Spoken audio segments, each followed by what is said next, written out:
سائرہ باجی نے گلاس میں پانی شبانہ کی طرف پانی بڑھایا اور ایک ہی سانس میں وہ سارا گلاس خالی کر گئی۔ سائرہ باجی اسے دیکھ کر رہ گئی، بکھرے بال، آنکھوں کا کاجل پھیلا ہوا، بڑی بڑی آنکھوں میں تیرتا ہوا خوف اور گرد سے اٹا شبانہ کا وجود۔ زینب بہن کے انتقال کے بعد تم اچانک کہاں چلی گئی تھی؟ اور یہ تم نے اپنا کیا حال بنا رکھا ہے؟ تم ٹھیک تو ہو؟ مجھے لگا تم اپنے شوہر کے پاس حویلی چلی گئی ہو۔ سائرہ باجی نے اس کے سامنے بیٹھتے ہوئے کہا۔ شوہر کے نام پر شبانہ کی آنکھوں میں آنسو امڑنے لگے۔ ایک تلخ سی مسکراہٹ سے اس نے اپنا سر جھٹکا اور شوہر؟ میرا کوئی شوہر نہیں ہے اور نہ ہی کسی حویلی سے میرا کوئی تعلق ہے۔ وہاں انسان نہیں جانور بستے ہیں جو کمزوروں پر اپنی طاقت کا روب جماتے ہیں۔ وہاں نہ تو عزت محفوظ ہے اور نہ ہی جان۔ ان لوگوں نے میری ماں کو جان سے مار ڈالا اور مجھے… وہ بات مکمل نہ کر سکی۔ آنکھوں میں آنسوؤں سے پھوٹ پھوٹ کر وہ رونے پر مجبور ہو گئی۔ سائرہ باجی جیسے ساری بات سمجھ گئی اور انہوں نے آہستگی سے شبانہ کو اپنے ساتھ لگا لیا۔ کسی کو پتہ ہے کہ تم میرے گھر آئی ہو؟ سائرہ باجی کے پوچھنے پر شبانہ نے نفی میں سر ہلا دیا۔ نہیں، آپ کے متعلق کسی کو کچھ نہیں پتہ۔ جس گھر میں اماں زینب کے ساتھ میں رہتی تھی وہ گھر یہاں سے کئی گلیاں چھوڑ کر ہے اور میرا نہیں خیال کہ وہ لوگ یہاں تک پہنچ سکیں گے۔ سائرہ باجی نے اس کی بات پر سر ہلا دیا۔ وہ اپنی سسکیاں دباتی خود پر قابو پانے کی کوشش کرتی رہی۔ کافی دیر بعد اس کے آنسو تھمے تو سائرہ باجی نے اسے اپنا ایک جوڑا نکال کر دے دیا۔ وہ خاموشی سے نہا کر کپڑے تبدیل کر کے آ گئی اور سفید رنگ کے سادہ سے جوڑے میں اس کا سوگوار حسن اسے الگ ہی کوئی روپ دے رہا تھا۔ اس بات سے وہ بے خبر تھی کہ اسے سینکڑوں میل دور وہ پاگلوں کی طرح سے ڈھونڈ رہا ہے۔ شبانہ کروٹ لے کر سونے کی کوشش کرنے لگی۔ اسے سائرہ باجی کے پاس آتے ہوئے ایک ہفتہ گزر گیا تھا اور اس ایک ہفتے میں اس کے ذہن سے ابراج اور اس کا وحشت بھرا لمس جا کر ہی نہیں دے رہا تھا۔ حویلی کا جب بھی ذکر ہوتا تو وہ بری طرح سے خوف زدہ ہو جاتی۔ اسے یاد تھا ہوش سنبھالنے پر اس نے اپنے آس پاس سوائے زینب کے کسی اور کو نہیں دیکھا تھا۔ انہوں نے اسے اچھے اسکولوں میں تعلیم دلوائی۔ کہنے کو تو وہ ایک پسماندہ سے علاقے کے چھوٹے سے گھر میں رہتی تھی، مگر ان کے گھر میں زندگی کی ہر سہولت تھی۔ بڑے عرصے بعد شبانہ کو پتہ چلا کہ یہ سہولت حویلی والوں کے مرہون منت ہے۔ اسمارہ بیگم اپنی نواسی سے لا تعلق نہیں ہوئی تھی۔ وہ ہمیشہ اس کی خیر خبر رکھتی تھی۔ وہ جب بھی کبھی ملنے کے لیے آتی تو شبانہ کو یہ یاد ضرور دلاتی کہ اس کا شوہر حویلی میں اس کا انتظار کر رہا ہے۔ وہ صرف مناسب وقت کے انتظار میں ہے اور ابراج خانزادہ کے نام پر ہمیشہ ہی شبانہ کے دل کی دھڑکن تیز ہو جاتی۔ زندگی کے 20 برس اس نے اسی کے نام کی مالا جپتے ہوئے گزارے تھے اور جب اماں زینب کا انتقال ہوا اس نے اسمارہ بیگم کے دیے ہوئے فون پر نمبر پر پہلی دفعہ فون کیا۔ گھبراؤ مت، میں کل شام تک پہنچ جاؤں گی۔ اس حویلی میں اب تمہیں آنے سے کوئی بھی نہیں روک سکتا۔ تم میرے ابراج کی دلہن ہو، تمہیں تو اب یہاں آنا ہی ہے۔ اسمارہ بیگم کی سنجیدہ آواز پر اس نے نم آنکھوں کے ساتھ فون رکھ دیا۔ اماں زینب کو محلے والوں نے ہی دفن کروایا اور وہ تنہا بیٹھی تھی جب اسمارہ بیگم گھر میں داخل ہوئی۔ رکنے کا وقت نہیں ہے، جلدی چلو۔ ابراج شہر گیا ہوا ہے اور اپنے کچھ دوستوں کو ایئرپورٹ سے اس نے لینا ہے اور اس کے واپس آنے سے پہلے ہمیں گھر پہنچنا ہے۔ وہ اس کا ہاتھ تھام کر اسے اپنے ساتھ حویلی لے گئی اور حویلی کی شان و شوق دیکھ کر وہ پہلی دفعہ دنگ رہ گئی تھی۔ یہی وہ جگہ تھی جہاں اس کی ماں کو مارا گیا تھا۔ اس کے چہرے پر عجیب سی تاثرات دیکھ کر اسمارہ بیگم ٹھٹک گئی اور میں سمجھ سکتی ہوں بیٹا، تمہارے دل پر کیا گزر رہی ہے۔ شاید تمہیں اس حویلی سے نفرت محسوس ہو، مگر یہ سچ ہے کہ اس حویلی کے در و دیوار اب ویسے نہیں رہے۔ زبیر خانزادہ کو تو ایک عرصہ ہوا فالج جیسی بیماری نے جکڑ رکھا ہے۔ وہ تو صرف بستر کا ہو کر رہ گیا۔ ساری اکڑ انا اور غرور خاک میں مل گیا ہے اس کا۔ اس حویلی اور زمینوں کا سارا انتظام اب ابراج سنبھالتا ہے۔ اسمارہ بیگم نے مسکراتے ہوئے اسے بتایا تھا۔ وہ سر جھکا کر بیٹھی رہ گئی اور اسمارہ بیگم نے سر تاپاؤں اس کا جائزہ لیا۔ اب سے تم اس حویلی کی بہو ہو، میں 1-2 دن میں تمہاری اور ابراج کی رخصتی کا بندوبست بھی کرتی ہوں، لیکن اس سے پہلے میں اپنی نگاہوں کے سامنے تمہارے اور ابراج کا نکاح قانونی طریقے سے پڑھواؤں گی تاکہ میرے دل کو تسلی ہو جائے۔ انہوں نے محبت سے اسے دیکھتے ہوئے کہا۔ اچھا جاؤ، یہ والے کپڑے پہن کر آ جاؤ، اور انہوں نے سرخ رنگ کا ایک بے حد خوبصورت جوڑا اس کی طرف بڑھایا۔ ابراج کو سرخ رنگ بہت پسند ہے، دیکھنا تمہیں اس جوڑے میں دیکھے گا نا تو بہت خوش ہوگا۔ اسمارہ بیگم کی بات پر اس نے چھینپ کر سر جھکایا۔ وہ کپڑے تبدیل کر کے آئی تو چند لمحے تک اپنا آپ ہی اسے پہچانا نہ گیا۔ لمبا قد، خوبصورت سراپا، سنہری آنکھیں جو ابراج کے نام پر ہی لو دینے لگتی تھی۔ یہ لو، یہ میری طرف سے تمہارے لیے ایک چھوٹا سا تحفہ ہے۔ تم میری نواسی بھی ہو اور میرے ابراج کی دلہن بھی، اسی لیے میں تمہیں اپنی خاندانی انگوٹھی دے رہی ہوں۔ یہ مجھے میری ساس نے دی تھی۔ اس میں لگا ہوا پتھر بہت نایاب ہے، اس کی حفاظت کرنا۔ اسمارا بیگم نے اس کے ہاتھ میں نیلے نگینے والی انگوٹھی پہنائی تو وہ تحیر ذرا سی انگوٹھی کو دیکھتی رہ گئی تھی۔ اب یہاں بیٹھ جاؤ، جیسے ہی ابراج یہاں آئے گا میں اسے تمہارا بتا دوں گی۔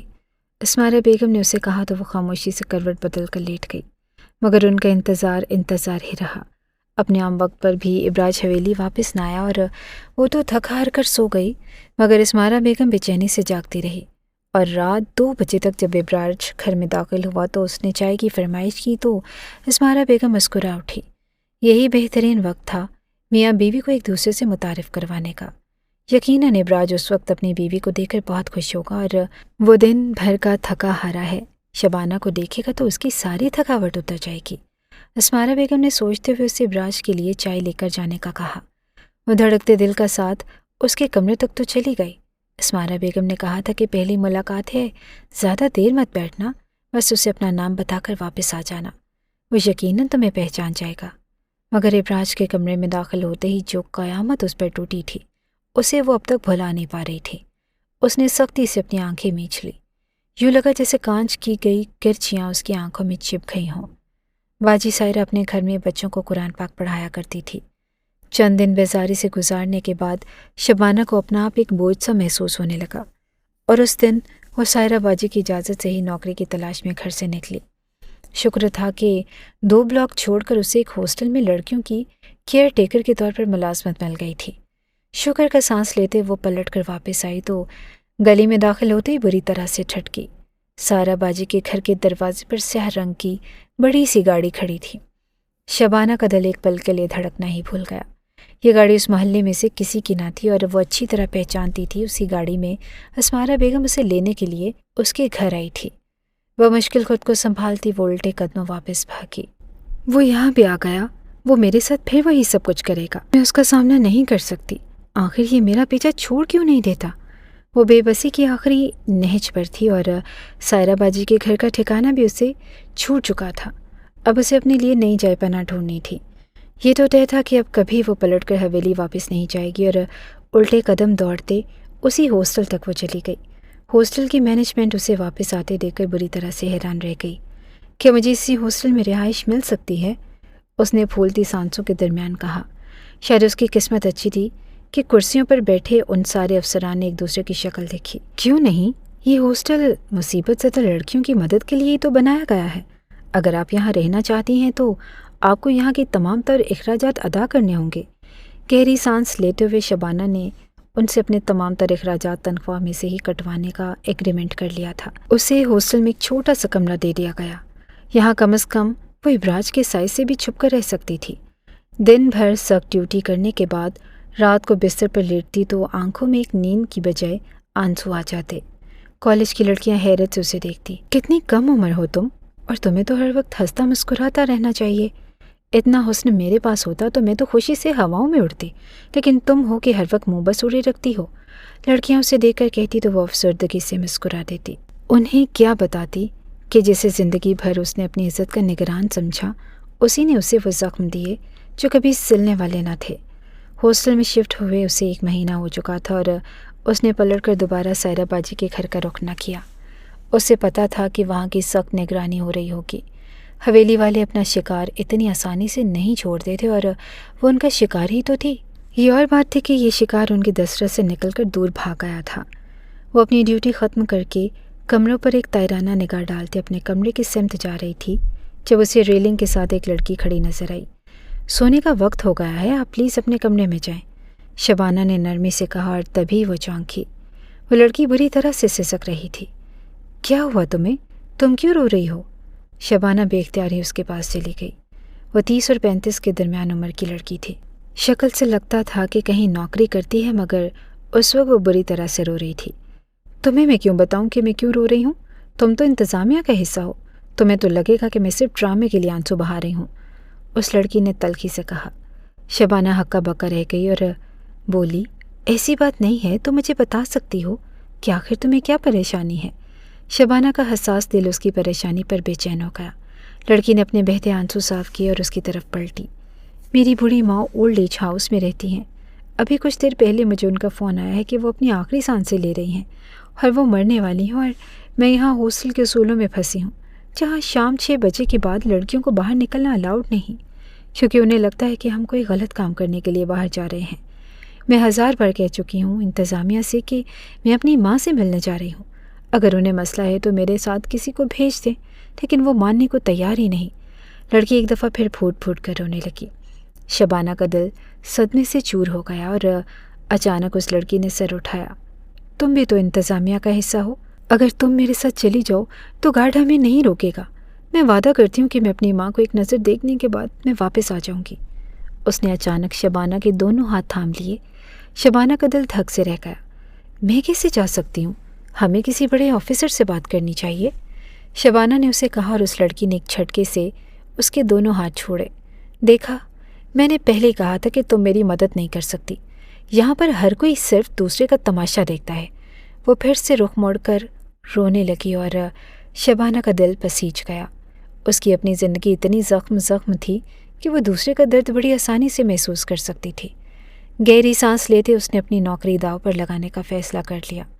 ٹھیک ہے، چلو آؤ ہاسٹل کے پچھلے گیٹ سے جاتے ہیں تاکہ کسی کو پتہ نہ چل جائے۔ اس نے رضامندی ظاہر کی اور لڑکی کے چہرے پر اطمینان بکھر گیا۔ شبانہ کا ہاتھ پکڑے وہ تیزی سے سیڑھیاں اتر کر پچھلی طرف چلی گئی۔ ہاسٹل کی پچھلی طرف عام طور پر ایک چوکیدار کھڑا ہوتا تھا، مگر نہ جانے آج کیوں وہ غیر حاضر تھا اور راستہ صاف تھا۔ شبانہ نے اپنے پاس موجود چابیوں میں سے ایک چابی لگا کر دروازہ کھولا اور وہ دونوں باہر نکل گئی۔ میں کسی رکشے والے کو روکتی ہوں تاکہ اس اولڈ ایج ہوم تک جایا جا سکے، شبانہ نے کہا، اور تیزی سے وہ روڈ کی طرف بڑھی، لیکن اگلے ہی پل وہ چونکی۔ وہ لڑکی جو اندر اتنی بےتاب تھی مسلسل رو رہی تھی، اب بالکل سکون سے دونوں ہاتھ سینے پر باندھے کھڑی تھی۔ شبانہ نے مڑ کر اسے دیکھا اور اس کے اندر خطرے کی گھنٹی زور سے بجی، مگر دیر ہو چکی تھی۔ اس سے پہلے کہ وہ سنبھلتی، ایک بھاری مردانہ ہاتھ اس کے ناک اور منہ پر جم گیا۔ وہ بری طرح تڑپی، لیکن گرفت مضبوط تھی اور چند ہی لمحوں بعد وہ ہوش و حواس سے بیگانہ ہوتی چلی گئی۔ نہ جانے کتنی دیر تک وہ بے ہوش پڑی رہی اور ذہن پر سے تاریکیوں کا پردہ چھٹا تو بمشکل اس نے آنکھیں کھولی۔ ہر چیز دھندلی دھندلی تھی، کچھ بھی واضح دکھائی نہیں دے رہا تھا اور اس کا سر بھاری ہو رہا تھا۔ لیٹی رہو، اٹھنے کی ضرورت نہیں۔ بھاری مردانہ آواز پر وہ بری طرح سے جھٹکا کھا کر پلٹی۔ یہ آواز اس نے سن رکھی تھی اور وہ اسے پہچانتی تھی۔ زور سے اپنی آنکھیں مسلتے شبانہ نے پھر سے دائیں بائیں دیکھا۔ منظر کچھ واضح ہوا۔ یہ کمرہ وہ پہچانتی تھی اور وہی چھت پر لٹکتا فانوس، وہی منکش لکڑی کا بنا ہوا شاندار بیڈ۔ شبانہ کے رگوں پہ میں خوف کی ایک لہر سی دوڑ گئی۔ نہیں، یہ نہیں ہو سکتا۔ وہ گھبرا کر پلٹی اور تبھی اس کی نگاہ بیڈ کے ساتھ رکھی کرسی پر بیٹھے اسی وجود پر پڑی۔ وہ وہی تھا، ابراج خانزادہ، دونوں بازو سینے پر لپیٹے مسکراتے ہوئے شبانہ کی سمت دیکھ رہا تھا۔ شبانہ کا دل دھڑکنا بھول گیا تو کیا وہ اس تک پہنچ گیا تھا؟ آخرکار اس نے اپنے شکار کو پکڑ ہی لیا تھا۔ اس نے سختی سے اپنی آنکھیں میچ لی۔ اب کیا سلوک ہوگا اس کے ساتھ؟ وہی سلوک جو اس کی ماں کے ساتھ ہوا تھا۔ ویسے ہی اس کے سینے میں کئی گولیاں اتار کر ابراج خانزادہ بھی اسے موت کے گھاٹ اتار دے گا۔ اس کی آنکھوں سے بے اختیار ہی آنسو بہنے لگے۔ یہ لو، جوس پیو، تمہاری طبیعت ٹھیک نہیں ہے، اس نے انتہائی پیار سے کہا۔ شبانہ نے بے یقین نگاہیں اٹھا کر اسے دیکھا۔ اگر مجھے مارنا ہی ہے تو ابھی مار دیں، یہ سب تماشے کرنے کی کیا ضرورت ہے؟ میں تو بالکل حقیر ہوں۔ جس طرح اس رات میں خود کو نہیں بچا سکی تھی، آج بھی خود کو نہیں بچا پاؤں گی۔ اور کون گریبان پکڑے گا آپ کا؟ حویلی والوں سے کون سوال کر سکتا ہے؟ بھیگے لہجے میں وہ کہتی بامشکل خود کو ضبط کر رہی تھی۔ ابراج خانزادہ کے لیے اپنے دل کو سنبھالنا مشکل ہوا۔ میں نہیں جانتا تھا شبانہ کہ میرے متعلق تم کیا سوچتی ہو، مگر اس رات میں اپنے اختیار میں نہیں تھا۔ میں نے تمہارے ساتھ جو کچھ کیا اس کے لیے میں بہت شرمندہ ہوں۔ چاہے تم مجھے معاف کرو یا نہ کرو، لیکن میں تم سے معافی ضرور مانگوں گا۔ بے شک تم میری منقوہ تھی، لیکن مجھے تمہاری مرضی کی عزت کرنی چاہیے تھی۔ اس رات دوستوں کے بڑھاوا دینے پر میں نے جو نشہ کیا، اس کا خمیازہ مجھے اب تک بھگتنا پڑ رہا ہے۔ میں جتنا تم سے قریب ہونے کی کوشش کرتا ہوں، تم اتنی دور ہوتی چلی جاتی ہو۔ 18 سال میں نے تمہارا انتظار کیا اور شروع میں وہ دوسالہ بچی میری نگاہوں کے آگے سے ہٹتی نہ تھی۔ رفتہ رفتہ میں یہ بات تو بھول گیا کہ اماں جان نے میرے انگوٹھے کا نشان کسی کاغذ پر لگوایا تھا، لیکن تم میرے ذہن سے نہ نکلی۔ میں ہمیشہ سوچتا تھا کہ اگر کبھی تم میرے سامنے آ گئی تو میرا ری ایکشن کیا ہوگا۔ شاید میں بھاگ کر تمہیں گلے سے لگا لوں یا تمہارے زخمی دل پر مرہم رکھنے کی کوشش کروں۔ جس بچی نے میرے سامنے اپنے ماں باپ کو کھویا تھا، اس کا بچپن کیسا گزرا ہوگا۔ میں جانتا تھا کہ تمہارے ساتھ ہوئے ظلم نے میرے اندر اس حویلی کے خلاف نفرت پیدا کر دی تھی، اور اتنی نفرت جو میں آج تک اپنے اندر سے نہیں نکال پایا۔ میں نے اپنے اندر سے وہ ہر برائی اکھاڑ کر پھینک دی جس میں سے مجھے اس حویلی کے اصولوں کی بو آتی تھی۔ بابا جان فالج زدہ ہو کر بستر پر پڑ گئے تو سمجھو اس حویلی سے وہ اثر ہی ختم ہو گیا۔ میں نے اس کے دروازے غریبوں پر کھول دیے اور اپنے لہجے کو نرم کر لیا۔ مجھے لگتا تھا کہ میں ایک بہترین انسان بن گیا ہوں، لیکن اس رات میں ہار گیا۔ میں انسان سے پھر ایک درندہ بن گیا اور شرمندگی سے سر جھکائے وہ دھیمے لہجے میں کہہ رہا تھا۔ شبانہ، جو اس کی جانب سے کوئی فرد جرم عائد کیے جانے کی منتظر تھی، اسے یوں کہتے سن کر گنگ رہ گئی۔ کیا تم مجھے معاف کرو گی شبانہ، کہ میری بیوی بن کر اس حویلی میں رہو گی؟ کیا وہ اصول توڑنے میں میری مدد کرو گے جو انسان کو انسان کم اور کوئی حقیر مخلوق زیادہ سمجھتے ہیں؟ اس نے سر اٹھا کر اچانک ہی شبانہ سے سوال کیا۔ شبانہ کا دل زور سے دھڑک اٹھا۔ اس شخص سے اس نے کتنی محبت کی تھی، اور زندگی کے وہ سارے برس جو اس نے چھوٹے سے مکان میں دن گنتے ہوئے گزارے تھے، اسی شخص کے نام کے ہی تو تھے۔ ہر پل اس نے یہی تو سوچا تھا کہ کب وہ اپنے اصلی گھر میں جائے گی، اور ماں کا مرنا تو اسے بھول چکا تھا۔ یاد تھا تو بس اتنا کہ یہ گھر اس حویلی ابراج خانزادہ کی تھی۔ میں جانتا ہوں کہ تمہیں مجھ پر بہت غصہ ہے، لیکن تم میری منکوہا ہو۔ یار، اگر اس روز میں نے کچھ غلط کر بھی دیا تو تم مجھے معاف کر سکتی ہو۔ کل ہمارا نکاح ہے اور میں نے اماں جان کو بتا دیا تھا کہ میں تمہیں واپس لے آیا ہوں، اور وہ بہت زیادہ خوش ہیں۔ ابراج خانزادہ کی بات پر شبانہ کا دل جیسے ہلکا پھلکا ہو گیا تھا۔ وہ اپنے لوگوں میں لوٹ آئی تھی، اور اس سے زیادہ اسے اور کیا چاہیے تھا؟ ابراج کے متعلق جو غلط فہمیاں اس کے ذہن میں تھی، اس کی چند باتوں سے ہی ان سب کا اثر زائل ہو گیا، اور اس کا نرم لہجہ، مہربان آنکھیں اور سب سے بڑھ کر اس کے مرہم رکھتے الفاظ، وہ سب کے سب بتا رہے تھے کہ شبانہ کا تصور اس کے متعلق غلط تھا۔ گہری سانس لیتے شبانہ نے اپنے سارے خدشات سر سے چھٹک دیے تھے۔ یہ لو، بہت مشکل سے اس کنڈکٹر سے واپس لی ہے۔ یہ ہماری خاندانی انگوٹھی ہے، اور آئندہ کہیں جانا ہو تو مجھ سے پیسے لے لینا، یہ کسی کو مت دینا۔ شرارتی لہجے میں کہتے اس نے وہ نیلے نگینے والی انگوٹھی شبانہ کے ہاتھ میں پہنا دی۔ وہ جھینپ کر مسکرا دی۔ چلو آؤ، اماں جان سے مل کر آتے ہیں، شگفتہ انداز میں کہتے وہ اٹھ کر کھڑا ہو گیا، اور اس نے شبانہ کی طرف اپنا ہاتھ بڑھایا۔ شبانہ نے نگاہ اٹھا کر اس کی سمت دیکھا۔ جذبے لٹاتی نگاہیں، بھرپور مردانہ وجاہت کا مالک یہ شخص اس کا تھا، اور ایک دلاویز مسکراہٹ اس کے لبوں پر آ گئی۔ اپنا ہاتھ بڑھاتے اس نے ابراج کے ہاتھوں میں دے دیا تھا، جسے اس نے انتہائی مضبوطی سے تھام لیا۔